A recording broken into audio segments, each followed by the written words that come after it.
The following is an EHC media production. This is the Major League Show with your host, Moses Marquez. Bullet Club for life.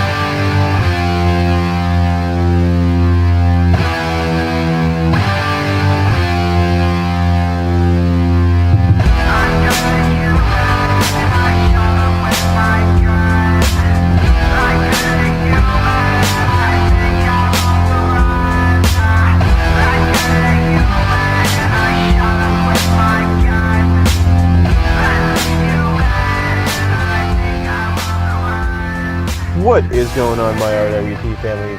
Just like the announcer guy said, this is Moses Marquez, and welcome to the Major League Show, a podcast for diehards. I've legit left that part out on so many of them, of these podcasts of mine. I wanted to sneak it in there when I first started this whole thing.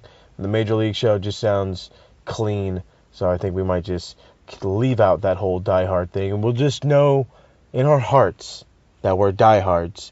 And some non-diehards, some even casual fans, if you will, casual professional wrestling fans, witnessed the awesome show that was Wrestle Kingdom 12 just this couple days ago.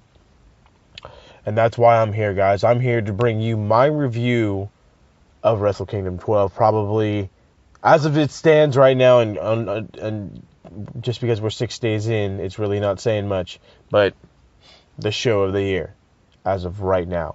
It was a really, really fun card.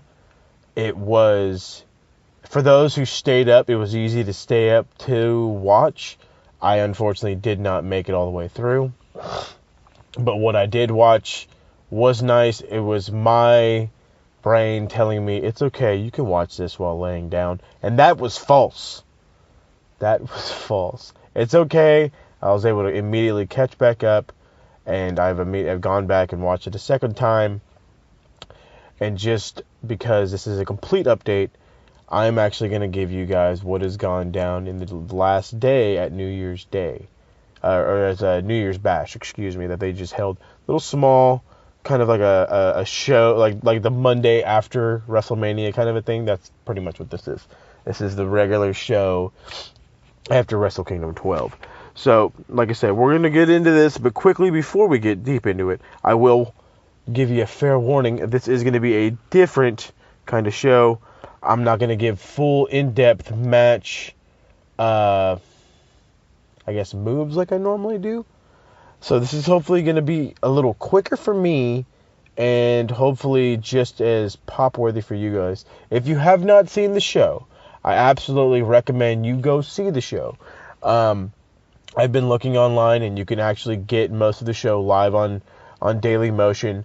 Look through Facebook. A lot of people, a lot of other wrestling sites have put up full matches from this show. So if you're not feeling like the heavyweight title match, the heavyweight tag title match, because you're obviously feeling the heavyweight title match. But if you're not feeling the heavyweight tag title match or the 6-man tag title match, that's fine. Those are something that, you can watch whenever. I highly recommend that if you're that interested in watching this show, you watch the last 5 matches. And that is the junior heavyweight title match for the Fatal 4-Way.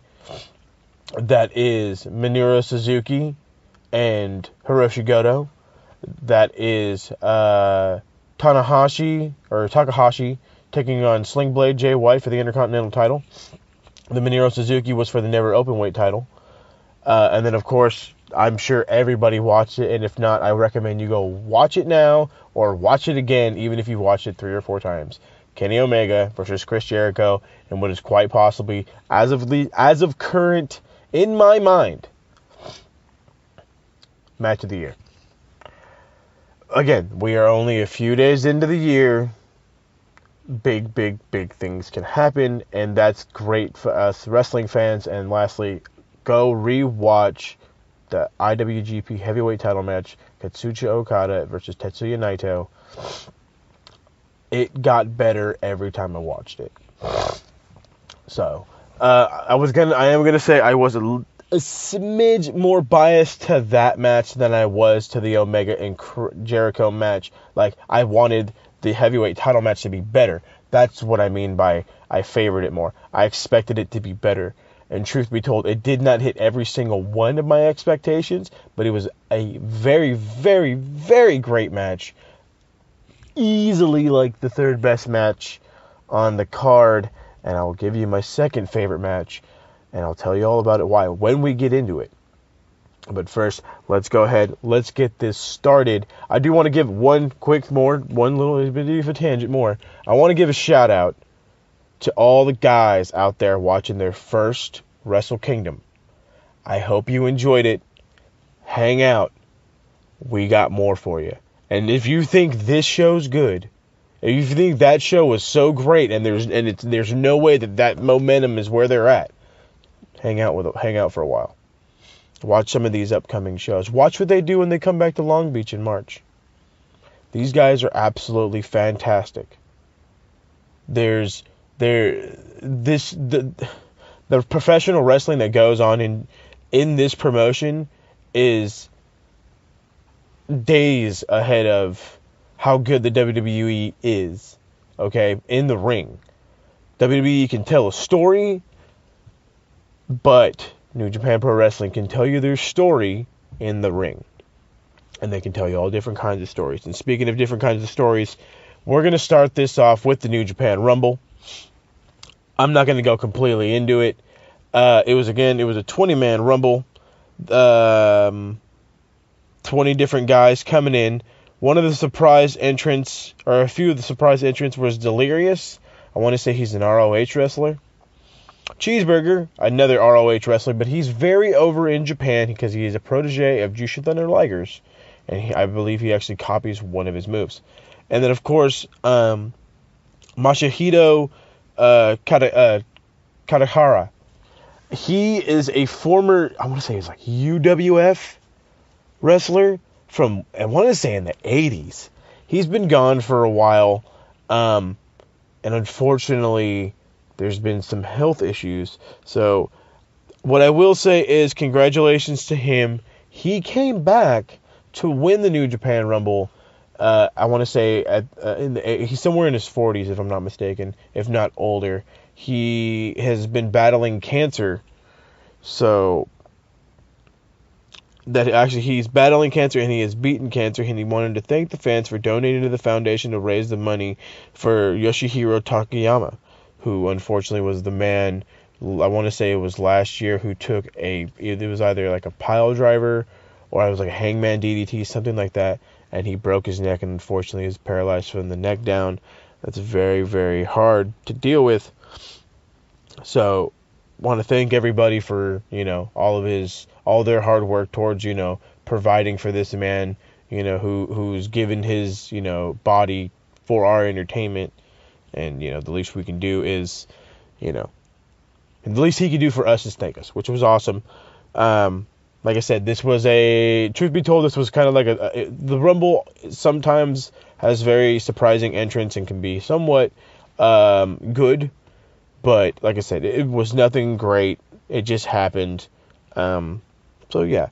Congratulations to him. So, the Rumble did end on a happy note. But we came for great professional wrestling. But a feel-good moment we will take. But let's get to that great professional wrestling. And that is the Young Bucks taking on Roppongi 3K for the IWGP Junior Heavyweight Tag Titles. And this, I've been saying for a couple weeks now, was going to be a very, very good match. And boy, I was right. This is not the average Young Bucks match that you've seen where they're flying everywhere and it's a high spot here and a high spot there and a high spot here and a high spot there. Indie Taker for the win. This was a little bit different. Let me go into what I got for you here. Matt and Yo applied sharpshooters to their counterparts in the first major spot of the match. Sho and Yo hit stereo dives onto the Bucks. Yo sold his back, which was a theme throughout the entire match. The injury, the wear and tear that these guys have taken. Matt hit 2 power bombs on the apron on the injured back. to Yo, and the Bucks super kicked and powerbombed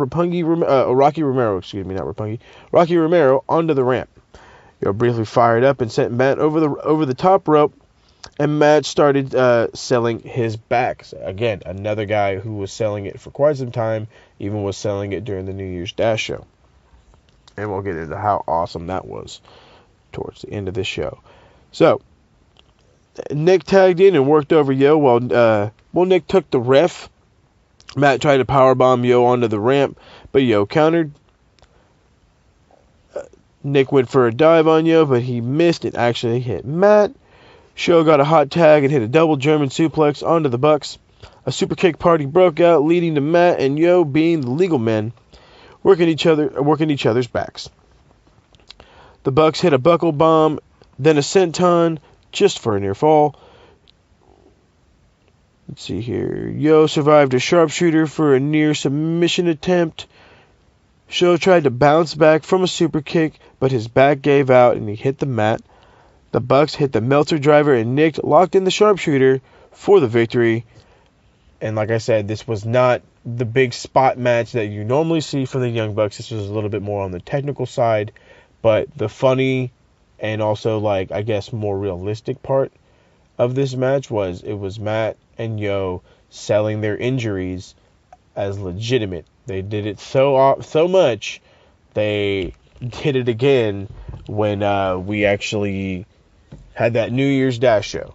It was such a bad injury, apparently, that they were selling it throughout their whole match at New Year's Dash, excuse me.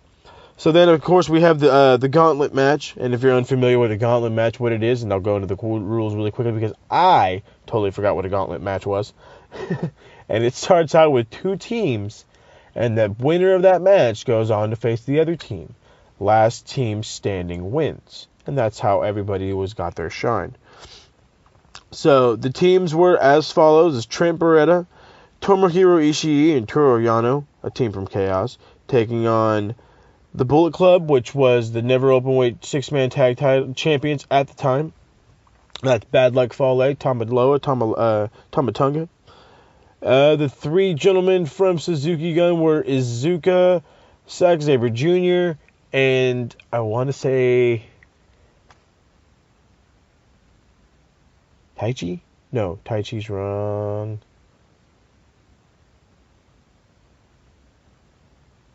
Yoshihashi, I forget. Anyway. So, it started out with Elgin, the other teams were Elgin and War Machine. That's my apologies, that was the final team. It started out with Elgin and War Machine against the team of Suzuki Gun, which was Iizuka, Zack Sabre Jr., and Taichi. I keep forgetting his name. Taichi. Sorry about that. Elgin ran wild, then Iizuka got the best of Hansen, the big fella. Sabre and Rowe tagged in at a pace, and the pace quickened significantly. Hansen missed a top rope moonsault. War Machine recovered, then went for the fallout, but Iizuka ran wild with his iron glove, and Zack Sabre choked out Rowe in the first fall to eliminate the team of Michael Elgin and War Machine quickly before I jump to the next match. War Machine is on their way to the WWE. I'm being told they're on their way to NXT. Again, these guys, if you've only watched them in these past couple of matches, have put on excellent matches elsewhere. They do big things in other New Japan shows. Go ahead and, since some of you have the network now, go ahead and backtrack some of it. Look up War Machine. See what they have for you. If you can't find anything on them, I know there's a bunch of stuff on them on YouTube in their time in ROH, Ring of Honor, and I know for a fact that they did a lot of fun stuff and a lot of good work in WCPW, now known as Defiant Wrestling. All places to check out because, again, these guys are coming and they're going to make a big splash. No pun intended, because they're big old dudes. So then, the next team that comes out is the team of Trent Beretta, Toriyama Ishii, and Tomohiro Ishii, excuse me. Suzuki Gun jumped him before the match could start, but they were able to fight back. Yano hit a low blow on Taichi, rolled him up bam, Suzuki Gun is eliminated. This match, I think, was like a whopping 30-some-odd seconds. My notes were quick. That's how quick the match was. All right, so then, let's see. It was, Taguchi Japan. Team Taguchi Japan, which was Taguchi, Makabe, and Juice Robinson. They were running wild all over Yano, with a highlight being they raised 1 million clotheslines onto Yano in the corner. Taichi began channeling Shinsuke Nakamura. He was trying to go for the Baba Yaga knee, a.k.a. the Kinshasa. But unfortunately, as he was going in, he was rolled up by Yano, and then bam, Taguchi Japan eliminated. So finally come out is the champs, and that would be the Bullet Club. So EC's running wild, hits Bad Luck Fale with a suplex.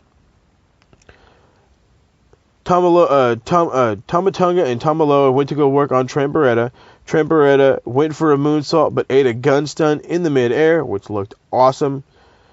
Tamatonga went for a second gun stun, which is an RKO, or a diamond cut, or whatever you want to consider it. But Beretta turned it into the Dude Buster for the pin, and this was an interesting, so here's my thing. I liked the gauntlet match. I mean, I felt like it wasn't any wasted time. I felt like everybody got spots in. I did not see Trent Beretta and all them winning a title. I mean, I think they did it just to add pop value to Wrestle Kingdom 12. I mean, it's a division that's not really like, oh my god. I mean, I want to say, a lot of people have actually won that title, so who knows? But truth be told, like I said, the final match was my favorite one. Did not see Trent winning with the Dude Buster. I love the Dude Buster. It's an awesome move. But yeah, I didn't think they were going to win. Thought it was going to be a kick out, and they were going to keep going. But hey, it's a good match. Congratulations to them. We're on to the next match. And speaking of that next match, it is Kota Ibushi taking on Cody Rhodes. So the first big spot of the match was Ibushi goes for a dive, misses Cody, but crashes into Brandy Rhodes. Ibushi picked her up and tried to help her to the back, but Cody punched him in the face. And then bam, Ibushi just dropped her on the floor. Brandy and Cody cackled. They're like, ha ha ha ha ha, we truck them, whatever. It was fucking hilarious. Let me just stop right now, give you my personal man opinion. Good Lord, Brandy Rhodes. Good Lord. You are a too fine. Okay? Too sweet? No, you too fine. First black woman to be featured in a Wrestle Kingdom. Congratulations for her. She's breaking boundaries. She's gorgeous. She's an excellent manager. And she's actually training to be an in-ring competitor at Ring of Honor. Congratulations to her. She's doing great, and she's doing great things for the business. And she was a former ring announcer. This is what happens when you give somebody the proper push. And, it also doesn't hurt that she married Cody. Just saying. So Brandy goes and gets Cody a chair. Then she got the ref's attention. Cody hit Ibushi with the chair. Cody missed with the fourth chair shot. Ibushi recovered, hit the golden triangle. They traded counters on the apron, but Cody hit the crossroads off the apron onto the floor. This looked so gnarly. I was like, holy shit, he's dead. Fucking Kota Ibushi is dead. It was a standard forward roll, and he just kind of low-key landed on his face. But when they showed it in slow-mo, I noticed it, but at full speed, I thought the guy was dead. It looked fucking nuts. And then the worst part was the replay. You know what the replay showed? Fucking Cody's head just whipping back hard as fuck. whiplash like a son of a bitch. Anyway, that was a hell of a spot. Damn, did I pop. Okay, so after teasing a count out from the crossroads, Cody hit a top rope Hurricane Rana. Waiting for the crossroads in the ring, Kota Ibushi reversed it, launched Cody head first, lawn darted him into the middle of the turnbuckle pad. I hate the lawn dart spot because it's your neck, you guys. It's your neck. Think about the guys the neck has taken out. Edge. Stone Cold Steve Austin. It's getting ready to take out fucking Sheamus. I know I'm missing a fourth guy. Daniel fucking Bryan. Come on, like, it's your neck, you guys. It's your neck. The spot looks awesome, but it's your neck. I'm sorry. I'm so big on wrestler safety because I don't want these guys to be hurt. When they're gone, the program sucks. And when it sucks, it makes me not want to watch it. And if I don't want to watch it, dude, then I feel like I'm losing my fucking thing here. Okay? It's like when, like, if you're a football fan and you're fucking, and like, say you were a Giants fan, when all those receivers went down, like, how did you feel about your team? You didn't want to watch any of the games. It's, you know what I'm saying? It's like, come on, guys. Let's go with safety. The spot was awesome. The match was awesome. Let's get the safety under control. So, Ibushi hits the last ride. Powerbomb, only gets a near fall. Cody hits a lariat, only gets another near fall. Misses a disaster kick. Ibushi goes for his, it's this giant knee. I forget how they pronounce it, but it's just like this big knee to the face. He basically pulls him in and just full-blown face to the knee, just purr. It's wow. And then he hits him, sets up this Phoenix Splash, and that's it. Kota Ibushi picks up the victory against Cody Rhodes. Again, I think this was kind of why he did not have the Ring of Honor Championship when this whole match started. But at the same time, you know, I think maybe they thought that Dalton Castle was ready to go. So who knows? I mean, like I said, we'll give it a look. But let's jump into the next match. All right, and the next match is actually the IWGP Tag Team Championship match. The winners of the World Tag League, Evil and Sonata, taking on the current champions, Killer Elite Squad, Davey Boy Smith Jr. and Lance Archer. First, I'm going to say that these guys looked huge in this match, okay? It's two big-ass dudes, okay? When you put Lance Archer and Davey Boy Smith Jr. in the ring with War Machine, they don't look that big. You can put them in the ring with just about anybody else, and these guys are huge. Let me give you some quick stats here. Davey Boy Smith, probably about 250, 255, 6'4". Okay? 6'4", 250. He's a big fucking dude. Lance Archer, I say 6'7", 280. These are big ass guys. Just saying. So the Killer Elite Squad hit the Killer Bomb on Evil for a near fall in the opening seconds. But Sonata made the save. Evil sold the move as though he basically looked like he was dead. He sold it like crazy. Killer Elite Squad threw Sonata over the top rope to the outside, started attacking the Young Boys. Archer chokeslammed Evil from the apron onto the pack of boys on the floor. So they laid out a handful of Young Boys. I want to say it was like 2 or 3. Laid them there on the side of the apron, and he just slammed this guy from the apron. Got height on him. Big guy doing big guy moves. Let's see here. Archer hits a superplex on Evil, which was a sight to behold because Evil's not a small guy. Davey Boy Smith is a bigger guy, or Archer's a bigger guy. It just, the height, the impact, it just looked gnarly. So Sonata got the hot tag, did a little bit of flying, but Davey Boy Smith cuts him off. There's Davey Boy Smith Jr. cuts him off. Sonata kicked out of the killer bomb. Evil cleared out Archer, and Sonata and Evil hit the Magic Killer. Only got a near fall. Sonata hit a moonsault immediately after, and that got them the victory in what was a pretty okay match. I'm not going to say it was a great match. It was a good match. I enjoyed it. Lance Archer and Davey Boy Smith Jr. looked strong in their defeat, but congratulations to Evil and Sonata, your new IWGP Heavyweight Tag Champions. So then we're going to come to one of the first matches of the night that really caught my attention. This was the match that immediately following it, unfortunately, I decided to lay down and fell asleep. That was my mistake, because what matches came on after that were a sight to behold. But this match was a sight to behold.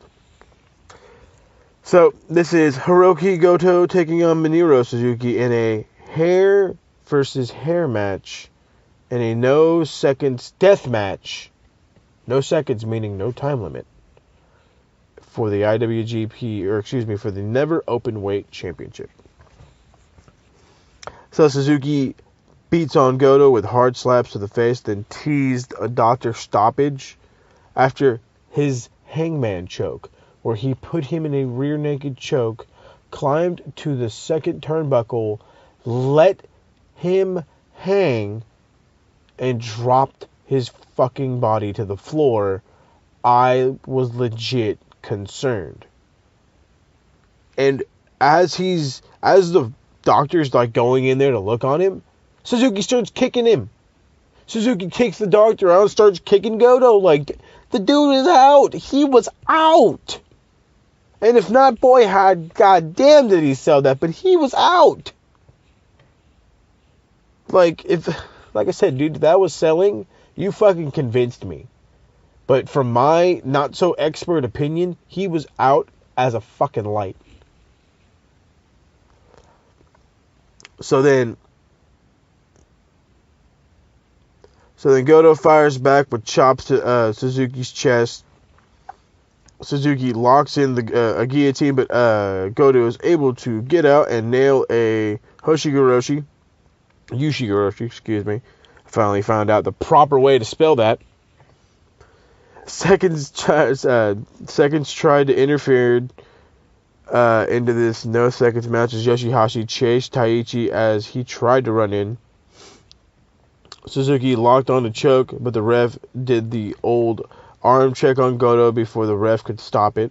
Suzuki went for the God's Pile Driver, which seemed to be his demise about this whole match. Every single time he got the sleeper in, he was putting the guys out, and then he would try to go for the God's Pile Driver a little too early.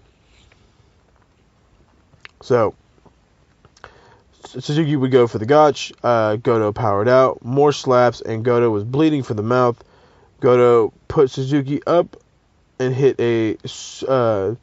put up on the top, hit a super Hoshigoroshi from the second rope for a near fall.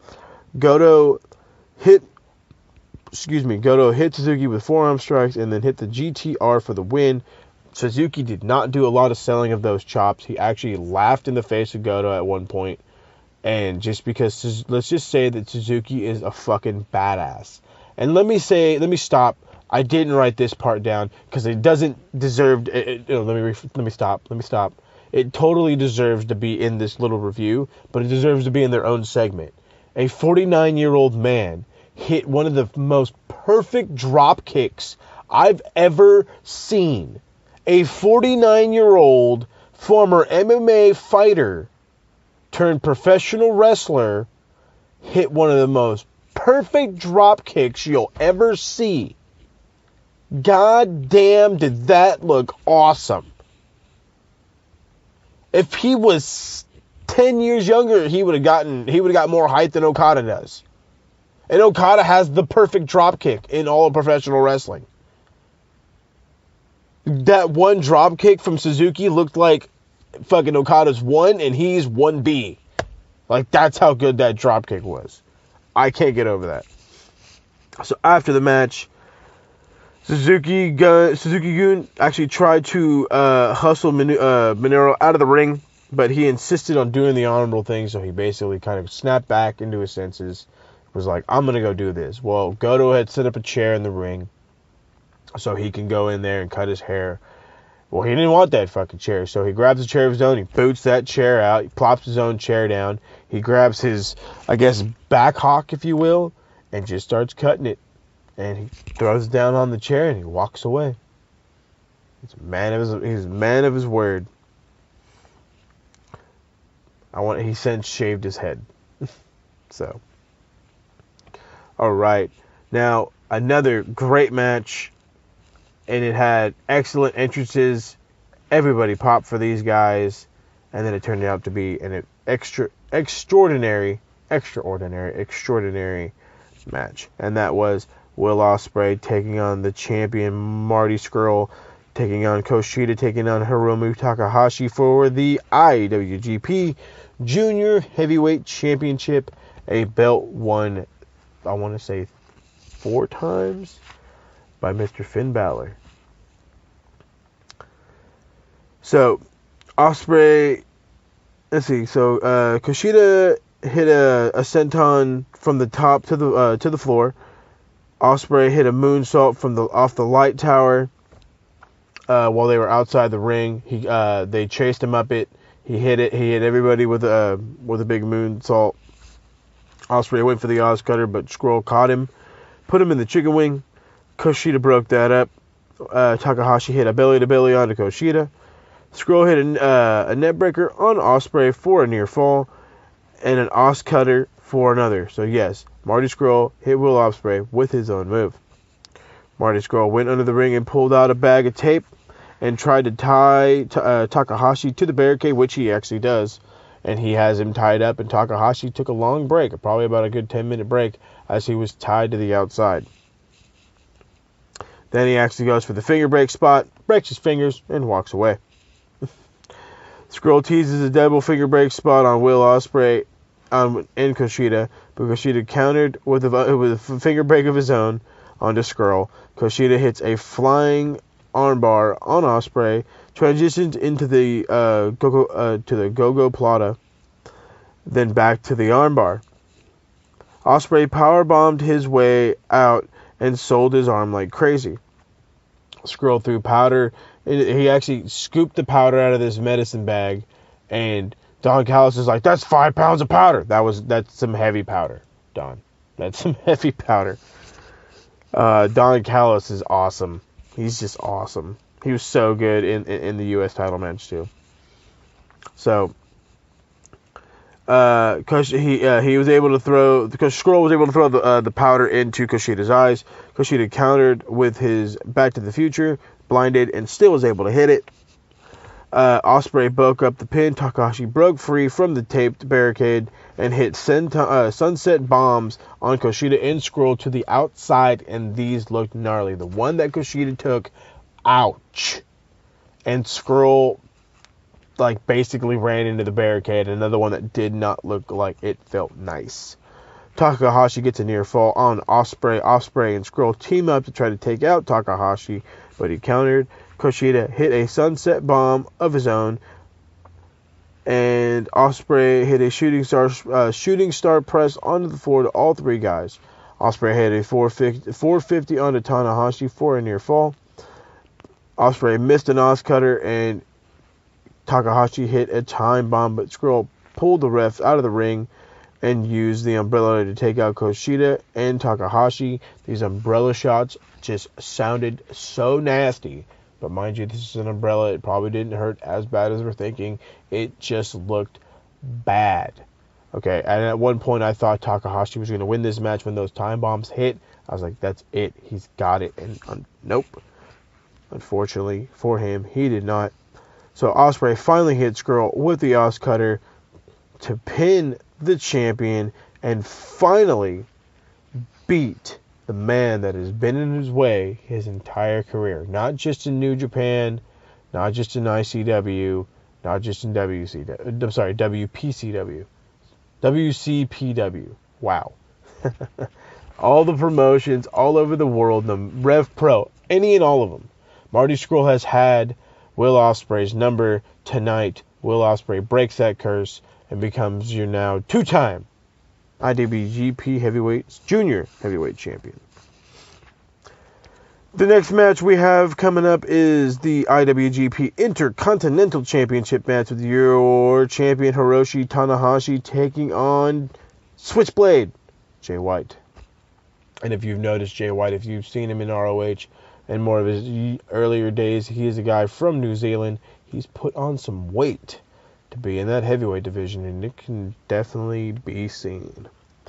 Takahashi got some offense early in, but missed the plancha, and White went to work on the bad right knee of Tanahashi. Tanahashi recovered long enough to hit a somersault senton, then hit a pair of dragon screws working over Jay White's left knee. Takahashi hit the high fly flow onto the floor, but missed a sling blade inside the ring. White hit a deadlift German suplex onto Tanahashi. Then the pace of the match slowed down. It appeared as though they have had some miscommunications over a spot.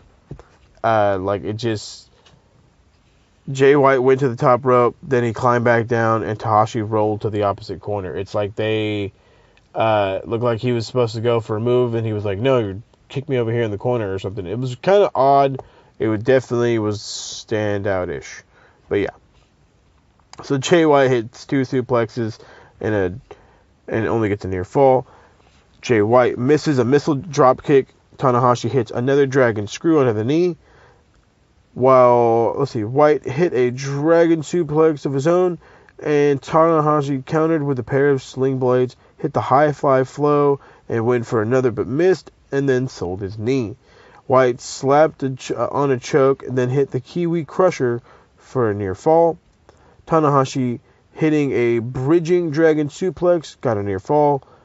White goes for Tanahashi, got up as Tanahashi went up to the top, but Tanahashi slapped him down, hit 2 high fly flows, one to the back, then one to the front for the win, and still your IWGP Intercontinental Champion, Hiromu Tanahashi. It's a pretty good match. Jay White really needed to stand out in this match, and unfortunately he did not.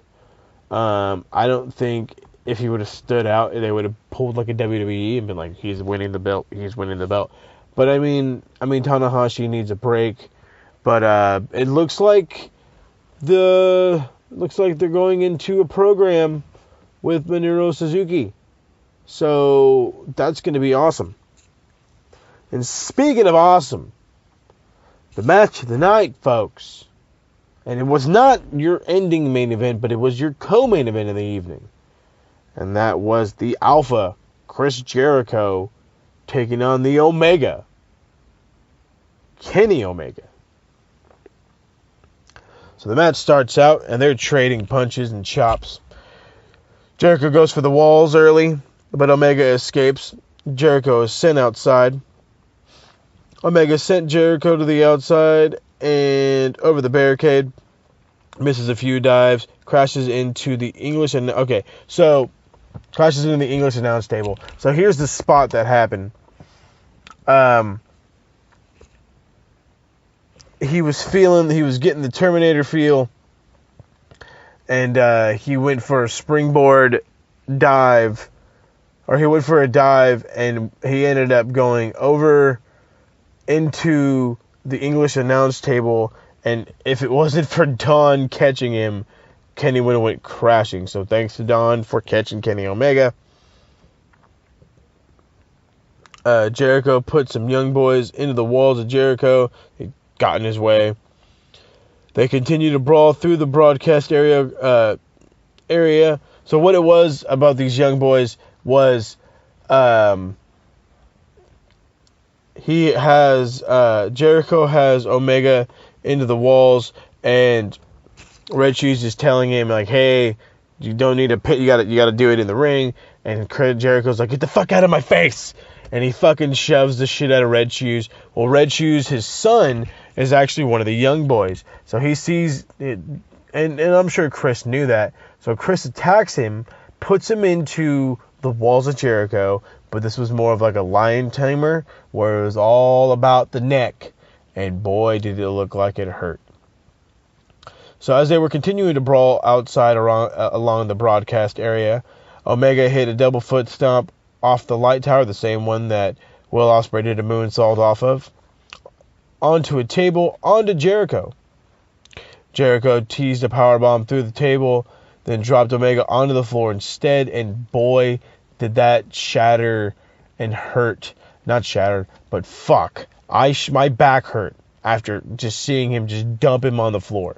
I understand that's padding, but you're just dumping the guy on the floor.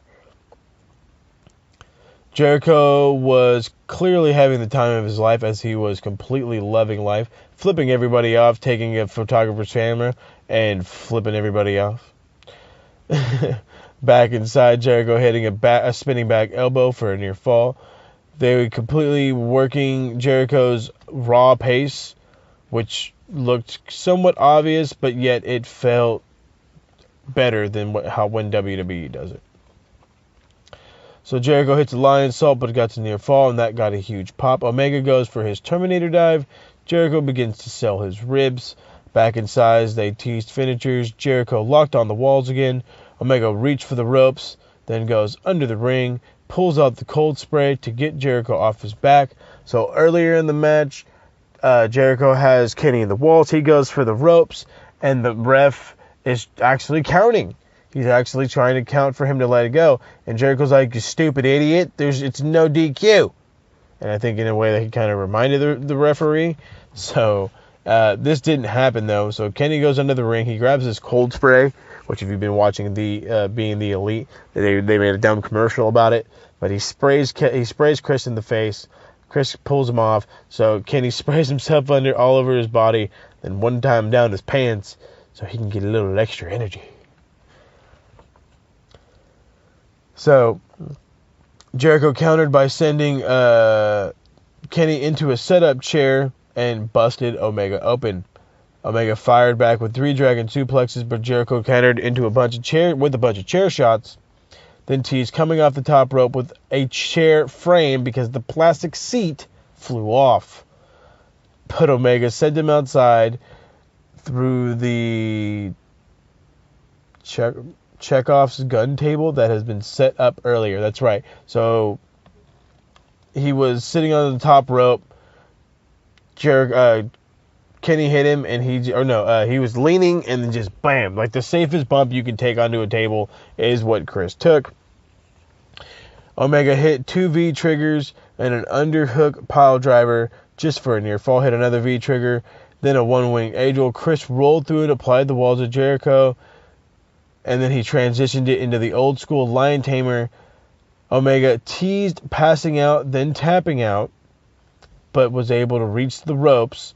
Jericho went for the code breaker, but Omega countered with 2 V triggers and a one-winged angel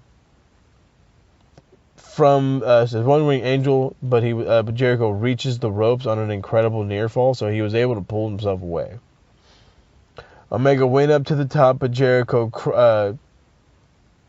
crotched him. Oh, that's right, he was climbing and bam, hit the ropes, comes crashing down on the wee-wee and the wee-wees.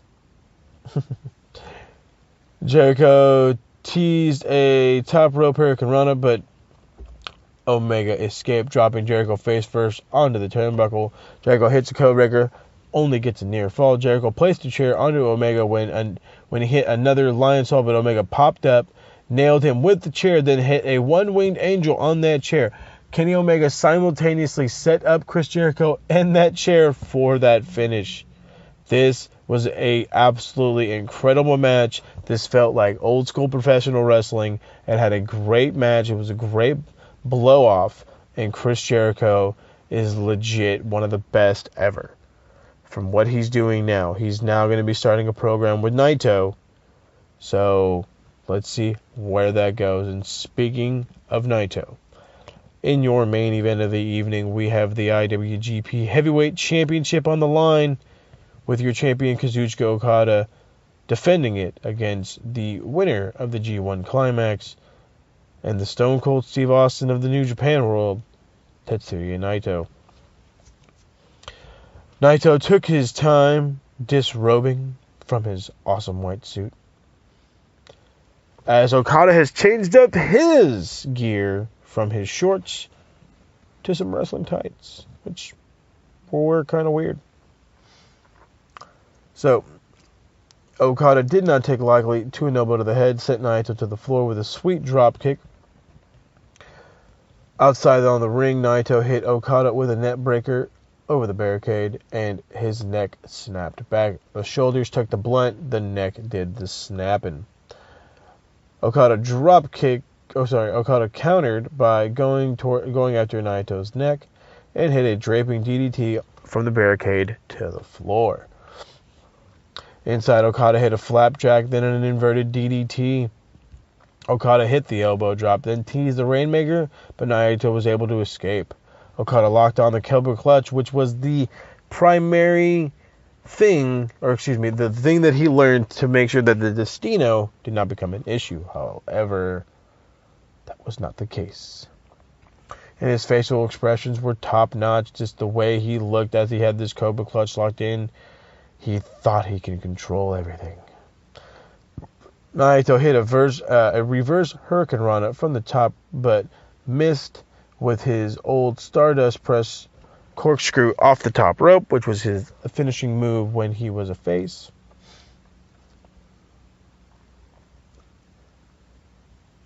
Let's see. Okada landed a running dropkick, but Naito popped up and hit a flying forearm. Okada took a huge bump off of a missed missile dropkick, and it did look like it hurt from the second rope. Okada hit a German, then a Rainmaker, but Naito kicked out. Naito escaped from a tombstone and seemingly was completely out of gas, missed an enziguri, and was on fumes the entire time after this. Okada went for a pile driver again, but Naito hit them with a Destino. Naito was too exhausted to cover, and so they just laid there. They both laid there. If you remember the Kenny versus Okada match, I want to say it was the 60-minute draw. The fatigue sets in, and these men just collapse. Same happened here. Fatigue set in, and both men could do nothing. So they started going back with their finishers back and forth. He hit a Rainmaker. He hit two more Destinos, but Okada retained what it was so Naito was going for, I want to say, his second, if not third Destino in a row, and Okada was able to catch him, turn him around, transitions it into a tombstone. He did a jumping, spinning tombstone, hit a gnarly Rainmaker to end the match, to retain the title and remain your IWGP Heavyweight Champion. His reign, if I can properly, credit Kevin Kelly, a reign of over 1,300 days as IWGP Heavyweight Champion, and that record is his. He beat Hiromu Tanahashi, who was a 6-time IWGP Heavyweight Champion. So, that was that awesome match. I highly recommend you go back and watch that match a second time. It did have a slow start. There was a little bit of stalling, what it felt like, but it did eventually pick up and become a very, very good match. Definitely number 2 this year. So, then what we're going to do is I'm actually going to give you guys a little bit of awesome info of what happened recently at the New Year's Dash show. So let me try to get into it here very quickly.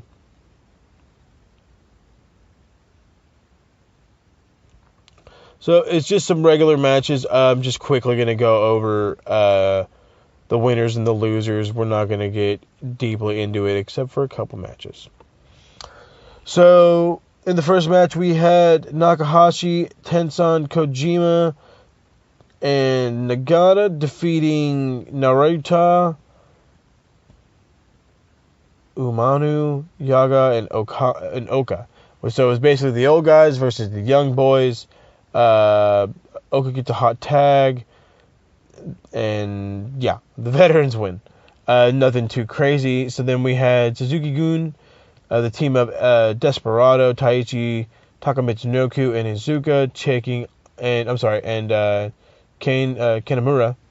taking on Harane, Kawato, Jushin Thunder Liger, Tiger Mask 4, and Makabe. Desperado hit the Pinchy Local, the double underhook sit out DDT for the win.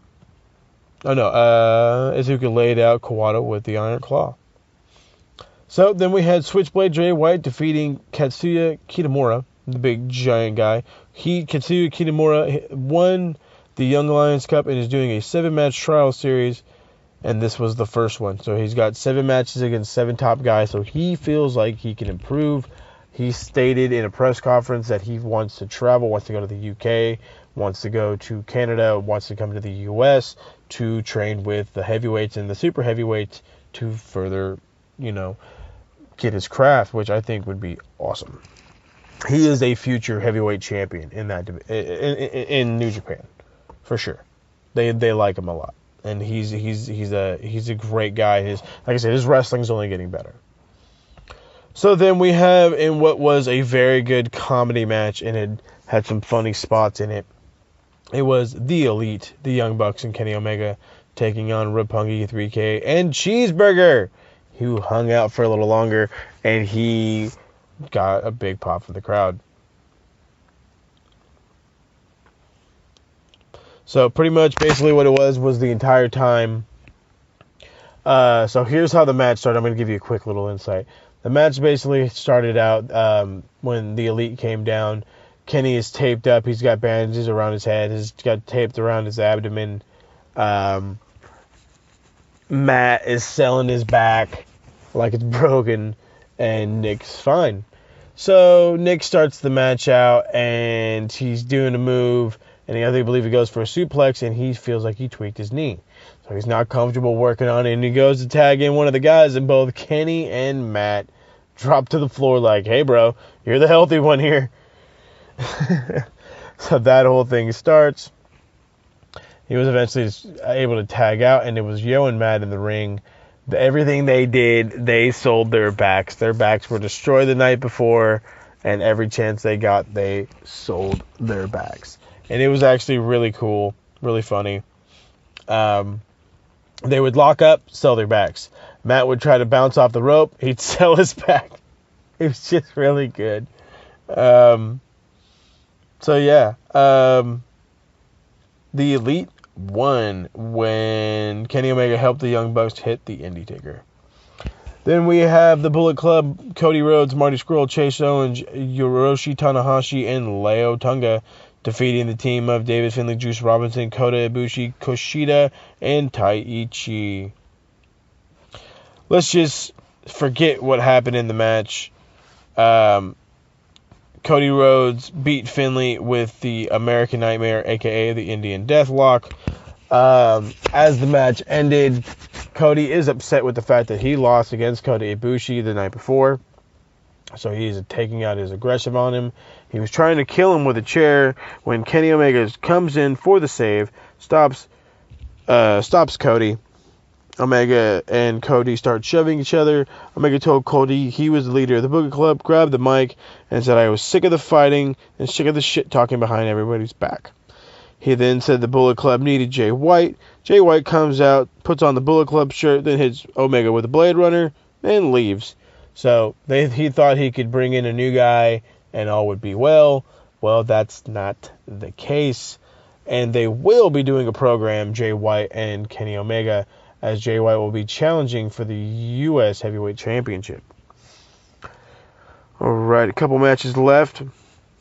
So we had the Bullet Club, Tamatonga, Tamaloa, Bad Luck Fale taking on the never openweight 6-man tag team champions, and that's Treparetta, Tomohiro Ishii, and Toru Yano.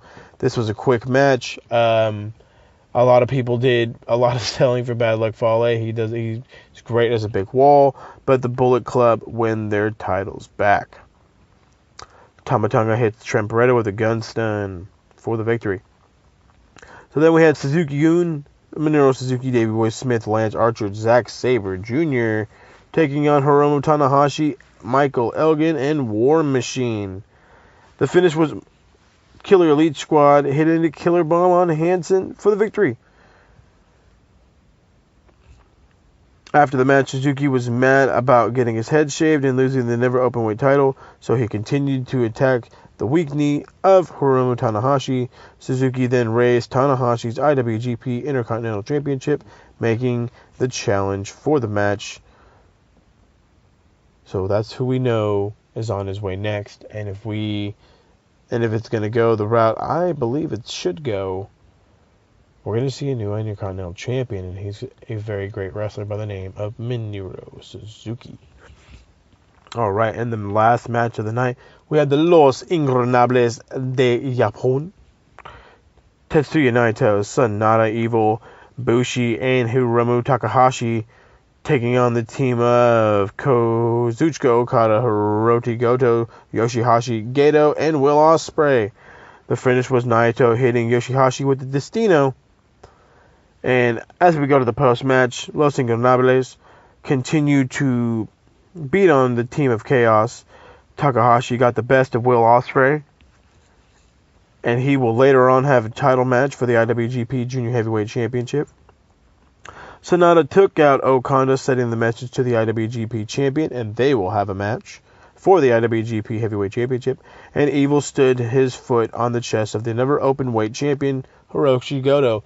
They will have a match as well for the never open weight championship.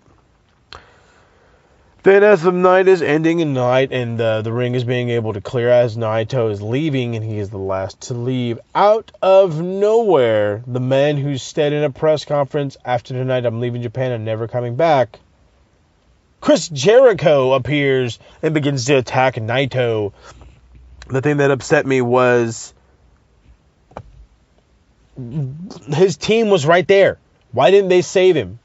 I understand he's got to get his heat. I get it. But why didn't they do anything? Why didn't they go to the back and he stayed out there or something? I mean, I don't know. There could have been another way. Anyway, this is what it is. So, this attack obviously appears that Chris Jericho's not done with New Japan Pro Wrestling just yet. They brawled before being separated. Naito was taunting Jericho as Jericho was being taken to the back. Naito grabs a chair, and he looks like he's going to throw it at him. But then instead, he pulls the chair out and turns his back on him. He's very, very tranquilo for Chris Jericho. So, that was an awesome update. So, let me go over some things that I read so you guys can hopefully get excited for the more awesome that is New Japan Professional Wrestling. And that is the title matches coming up. There's going to be a title match like I just stated, but I want to be very clear when I state them again. Kazuchika Okada will be taking on one half of the IWGP Heavyweight Tag Champion, Sanada, and Okada has said that because he's going to let Sanada challenge for the title, he would love to find a partner to challenge for the IWGP Heavyweight Tag titles. And I think that'd be awesome if you can have your heavyweight champion as also the tag champ. That would just be badass. But I do like where Evil and Sanada are going. Jay White will be challenging Kenny Omega for the IWGP US Heavyweight Championship after attacking Kenny Omega when he tried to invite him into the Bullet Club.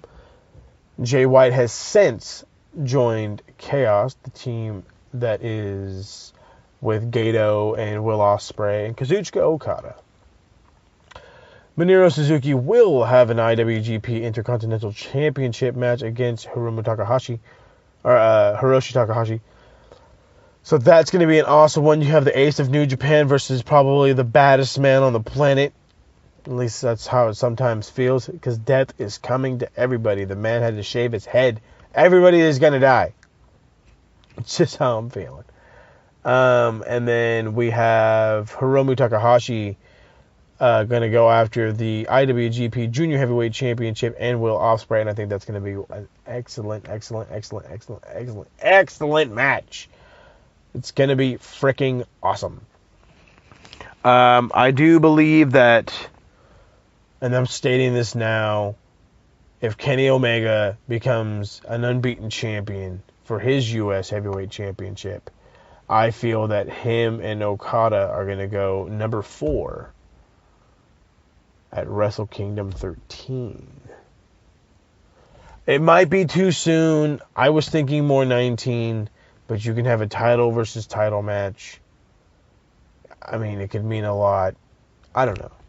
I don't see a lot of big guys ready to take on,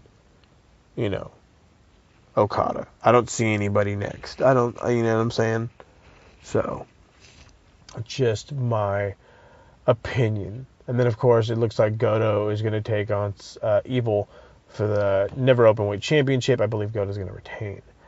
So, that's that. That was the 2 awesome shows that were all New Japan Pro Wrestling. Got a lot of kick-ass things coming.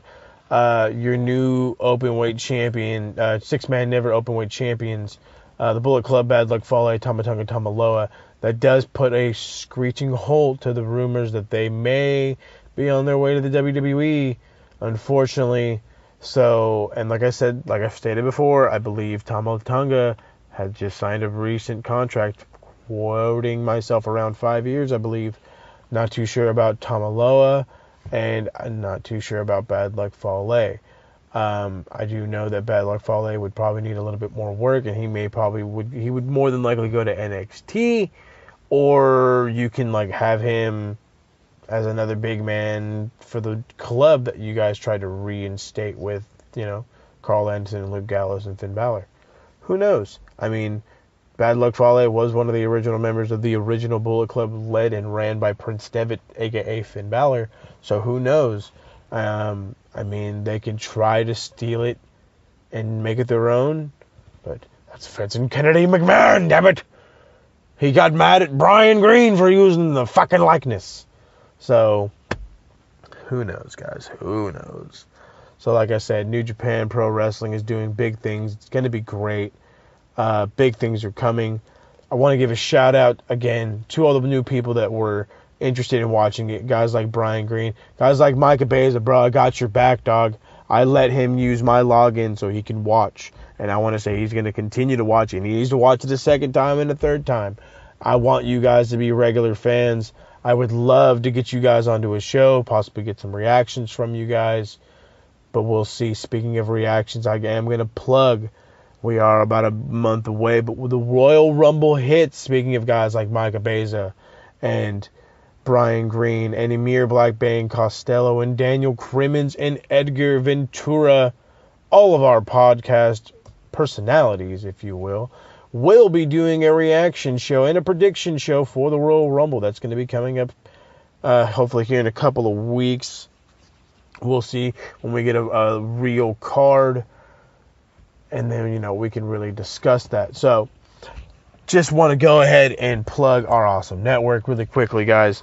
Do understand that we have a network we are trying to build with the shows of WNXT and the Major League show Smack Talk, Hell in a Podcast, Edgar Ventura's new show, War on Raw, Ring Psychology with Micah Beza and Emir Blackbane Costello. We have a network, guys. Come give us a listen. We're on YouTube. We can get you the Google Drive so that way you can personally download the MP3 itself and just listen to it in your car, on your way to work, at work, however you want to do it to make it easy. We're happy to bring you guys the content. I absolutely love doing this, and I'm glad to have a viewership, or a followership, that is willing to listen. So, again, guys, we are on a YouTube. It's RWT Wrestle Talk. Come subscribe, give us a like, give us a thumbs up on any and all of our videos. We greatly, greatly appreciate it. All right, guys, I have wasted plenty of your time. Thank you again for listening. This has been your man, Moses Marquez. Ya boy. Not your man, ya boy. And I will catch you around the bend, boys and girls. Wrestle Kingdom was the show of the year. So far, the match of the year, Kenny Omega versus Chris Jericho. Go give it another watch. Thanks for listening, guys. We'll catch you in a couple of weeks. See you then.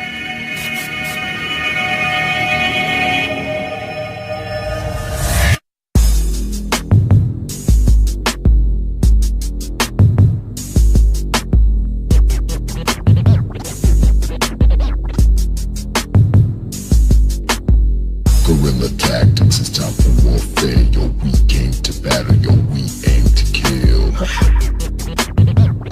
to kill. Guerrilla tactics, it's time for warfare. Yo, we came to battle, yo, we aim to kill. Guerrilla tactics.